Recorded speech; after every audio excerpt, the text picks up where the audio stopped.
Hello, so I'm standing here at Punta Mona in a part of the farm we call the Caribbean Garden, and I'm just going to take you around and show you what we got going on here.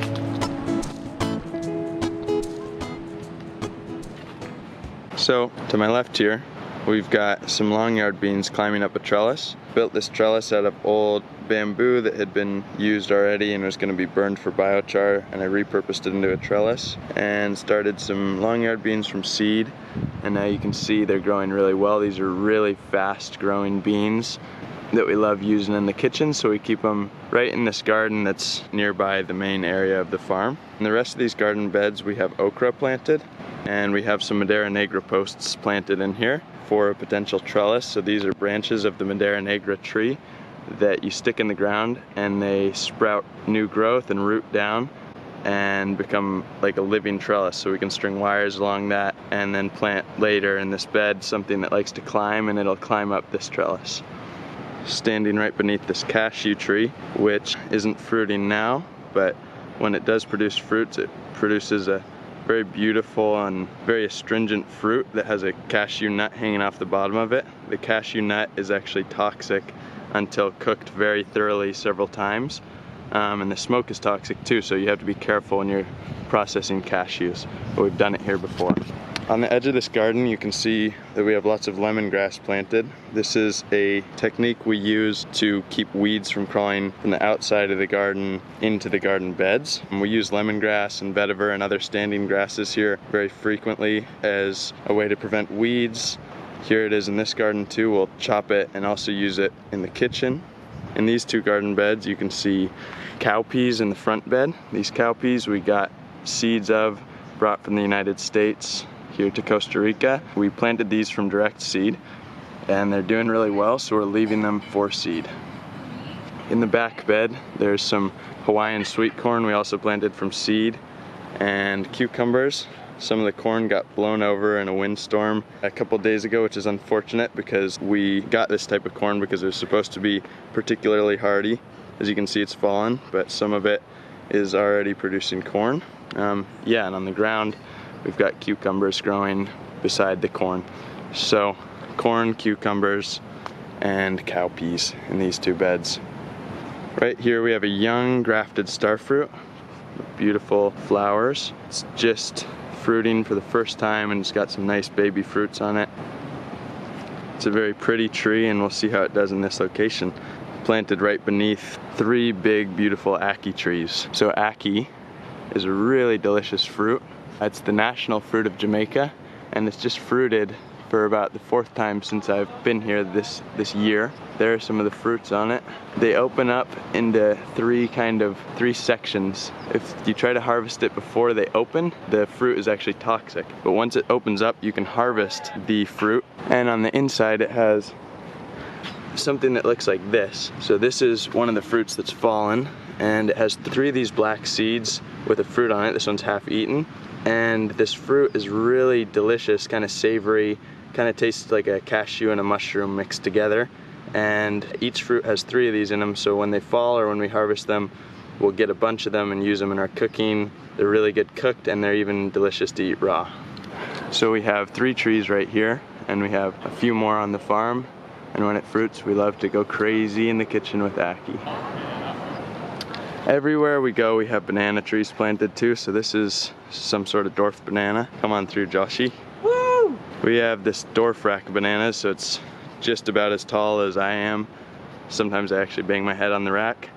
We have banana trees planted all over the gardens. They grow very well here in the tropics. And another crop we have a lot of right here is pineapples.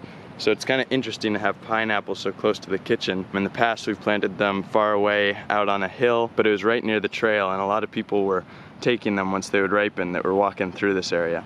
So we made efforts in the past year to plant maybe 1,000 pineapples, 1,000 new ones, maybe more. And we planted a lot near the front area. They line the pathways nicely, and eventually we'll be getting maybe, who knows, 3 a day. To prevent having to continuously weed the pineapples, we've planted this ground cover coleus. This coleus we just plant by cutting, pull up a bunch from a patch and stick it in the ground here, and it just does its thing. It takes off and kind of covers the ground, prevents weeds from getting into the pineapple beds. Now in between the pineapples, we also plant this, which is a nitrogen fixing plant called Titonia, or Mexican sunflower. It's one of my favorite plants here because of how easy it is to propagate and also how it looks and the purpose it serves. So we can just plant it just from a cutting of the stem, just stick it in the ground. It sprouts new growth almost instantly, and then as it grows you can cut it as short or as long as you want depending on how you want it to look. So here we cut it back very short very frequently, and it just kind of bushes out between the pineapples, fixing nitrogen into the soil for the pineapples to eat up. Here's a little leftover pepper plant from a long time ago that's just lasted in between the pineapples. We used to have a lot of peppers in this garden. Over here you'll see we have these bird chili peppers that are finally dying. We've been collecting seeds of them because we really love them. They're really good in Thai cooking. Unfortunately, these plants' life cycle has kind of come to an end, but that's what they look like. Very small little peppers that you could harvest 100 at a time of, and they're pretty spicy, but you just put a few in a Thai dish and it's very nice. Here we have another living trellis with Madeira Negra posts that we just stuck in the ground, so they haven't quite sprouted new growth yet. And used a little bit of PVC pipe to hold it together and some plastic string staked into the ground with bamboo for these wing beans to crawl up. So we planted wing beans at each post and we just gave them a simple trellis to climb, and soon enough there will be wing beans, nitrogen fixing, delicious culinary beans galore. Back behind there is some more of the Titonia Mexican sunflower, a bit more established. It's been cut back many times. And in front of it here is some vetiver. So this is a bit of an established clump of vetiver. When we want to propagate more of this, we dig up one clump and just separate it at the roots. You can see that it kind of naturally splits into these little pieces, one here, so we'll split it like that and just plant those in the ground. And it's also very hardy, so we'll just plant it like that in a line and it will typically just take off and create a wall of vetiver. Vetiver we use also along all our trenches because it roots straight down and holds soil very well. So we have trenches because we have so much rain here and we need to keep the water flowing through the trenches out to the sea. If there's a particularly heavy rain, sometimes the walls of the trenches will erode. So this vetiver standing and holding soil helps to prevent that from happening. You can see what this Mexican sunflower looks like when it's cut right there. It just sprouts new growth from down below from each of the nodes and continues to live. Very pretty. Another trellis that's built in the same way down there and also has wing beans on it. I should mention that these beds were created in a hugelculture style. So these are hugelbeds. What that means is that we filled them originally with rotten logs and coconut husk in a pit, and then we covered it with soil and amended the bed with all kinds of mulch and human manure and biochar. So they're very, very rich in nutrients. But over time, as that decomposes, it keeps feeding the soil. And so this is a raised hugelbed that is just feeding these wing beans and has fed many plants before it as well. Right here is what used to be a banana circle. A banana circle is something we have all over the gardens. There's one further back over there. And we construct these by digging a big pit and then planting bananas on the outside in a kind of ring. Then the pit we use as a biological waste dump. So when we weed these gardens, when we weed whack, we'll just bring them here and dump them in here. And that allows the bananas to feed off of that and grow really big and tall. So over there is a banana circle that you can see in action. It's actually mostly plantains and it's produced many a rack. These bananas already fruited and were taken down, so now it's just kind of a unused circle we might restore, and who knows, maybe make another banana circle. To my left we have a bed that's prepped but doesn't have anything in it yet besides Madeira Negra posts. On the inside border we planted a lot of Brazilian spinach or sisu spinach. We do this a lot in the beds, especially in the Caribbean garden near the kitchen, as a way to prevent weeds from crawling into the beds, as well as to hold the mulch when we pull it back to plant something, and also of course to harvest. So it's right by the kitchen and there's plenty of this spinach. People just come by and gather a whole bowl of it for a meal, and it's really delicious and easy to grow. We plant it from cutting. There's fruit trees all over this farm. So there's a jackfruit right there that's looking beautiful. More banana trees, some plantains right there. And lots of baby fruit trees in here. I believe that's a cinnamon.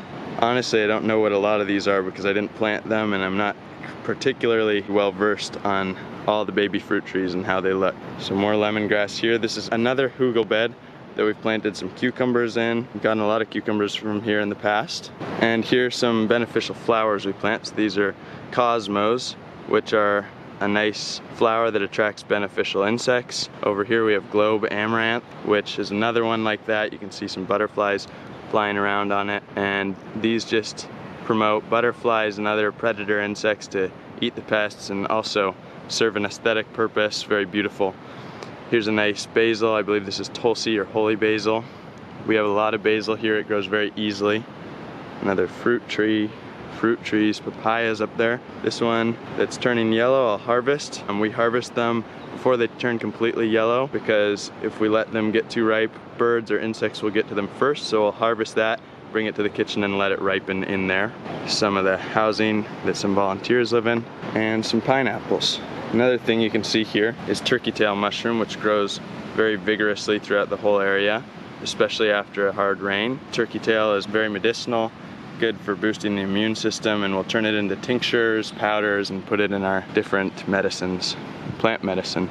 So these papayas are planted in a circle, just like the banana circle I described. There's a pit dug used as a biological waste dump, as well as to feed the papayas.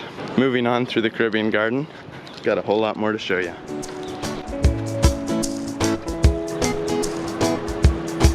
So here we are back where we started, near the cowpeas and the cucumber. And one thing I didn't mention was this vine. This is called Lirocco vine, and it produces a flower which there aren't many of right now, but let's see if I can find them. Right here.